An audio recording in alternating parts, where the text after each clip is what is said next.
চতুৰ্থ সাধু। ককা, কালিৰ সাধুটো কেনে লাগিল? দীঘল নহয়নে? নাতি: ভাল লাগিছে, কিন্তু আৰু অলপ দীঘল হোৱাহেঁতেন আৰু ভাল হ'লহেঁতেন। আজি কিন্তু তাতকৈ এটা দীঘল ক'ব লাগিব। ককা: কওঁ শুন। বুঢ়া বুঢ়ীয়ে বগৰী গুটি ৰোৱা। এটা বুঢ়া আৰু এজনী বুঢ়ী আছিল। এদিন বুঢ়া বুঢ়ী দুয়ো মাগিবলৈ যাওঁতে বুঢ়াই এটাই বগৰী গুটি আৰু বুঢ়ীয়ে এটি কুৰি পালে।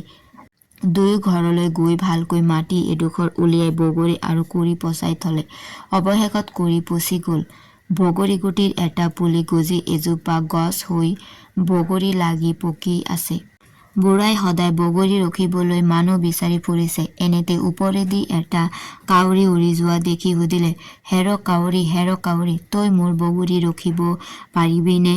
সি ঘপকৰে তাত সংশয় নাই বুলি উত্তৰ দিলে। বুঢ়াই ক'লে, বাৰু তোৰ মাতটো মোক মাতি শুনাচোন। তেতিয়া সি কা কা কৰি মাতিবলৈ ধৰিলে। তাৰ মাত শুনিয়েই বুঢ়াৰ খং উঠি ক'লে, যা যা যা, তই মোৰ বগৰী খাবিহে। তাৰ অলপ পিছতে এটা বগলী ওপৰেদি উৰি যোৱা দেখি বুঢ়াই সুধিলে, হেৰ বগলী, তই মোৰ বগৰী ৰখিব পাৰিবিনে? বগলীয়ে উত্তৰ দিলে, পাৰিমতো, নোৱাৰাৰ কাৰণ কি? বুঢ়াই ক'লে, বাৰু মোক তোৰ মাতটো মাতি শুনাচোন। তেতিয়া বগলীয়ে কক কক কৰে মাতিবলৈ ধৰিলত, তই বগৰী খাবিহে বুলি পূৰ্বৰ দৰে বুঢ়াই তাকো খেদাই দিলে।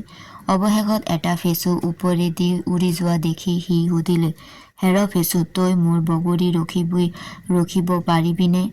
ফেচুৱে ক'লে, যদি তুমি কোৱা মই ৰখিব পাৰোঁ। বুঢ়াই ক'লে, বাৰু তই তোৰ মাতটো মাতি মোক শুনাচোন। ফেচুৱে মাতিবলৈ ধৰিলে, ফেচু চু ফেঁচাই মৰা, মই ফেচু মানুহ মৰা। মাত শুনা মাত্ৰকে বুঢ়াই তাক বগৰী ৰখিবলৈ হুকুম দিলে। ফেচু বগৰী ৰখিবলৈ লাগিল। এদিন এজন ৰজাই পহু মাৰিবলৈ গৈ সেই গছৰ গুৰি পাই জন্তীয়েক মানুহক গছত উঠি বগৰী পাৰিবলৈ দিলে। মানুহকেইটাই বগৰী গছত উঠি আধখিনিমান পাওঁতেই ফেচুটোৱে থাপ মাৰি সিহঁতৰ চকু কিটা ফুটাই দিলে।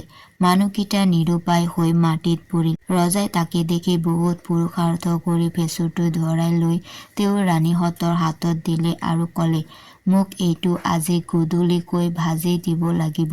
ৰজা আকৌ চিকাৰলৈ গলত তেওঁৰ ঘৈণীয়েক হাতোজনী একেলগে গোট খাই ধেমেলীয়া সাধু কোৱা কৰি আনন্দ লভি আছে। তাকে দেখি ফেচুটোৱেও লাহেকৈ মাত লগালে, বাইদেউহঁত, মই খুব ভালকৈ গান গাব পাৰোঁ, নাচিবও পাৰোঁ। এই কথা শুনি তেওঁলোকে ৰং পাই চৰাইটোক গান গাবলৈ মোকোলাই দিলে।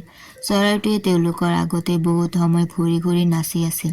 তেওঁলোকে যেতিয়া নাচ দেখি আনন্দত বিভোৰ হ'ল, তেতিয়া সি উৰি লৰ মাৰিলে। তেতিয়া সিহঁত আটাইকেইজনী বিভূতি হৈ চোক ভেকুলী এটা বিচাৰি আনি ভাজি ৰজাক গধূলি ভাতৰ লগত খাবলৈ দিলে।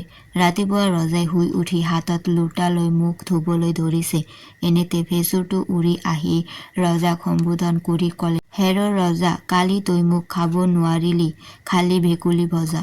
ৰজাই আচৰিত হৈ এজনী এজনীকৈ আটাইকেইজনী ঘৈণীয়েকক সুধিলে, কিন্তু সৰুজনীৰ বাহিৰে এজনীয়েও সঁচা উত্তৰ নিদিলে। ৰজাই খং উঠি ডাঙৰ কেইজনীক হাতীৰে গচকাই মাৰিলে আৰু সৰুজনীক ৰাণী পাতি লৈ খাই বৈ থাকিল।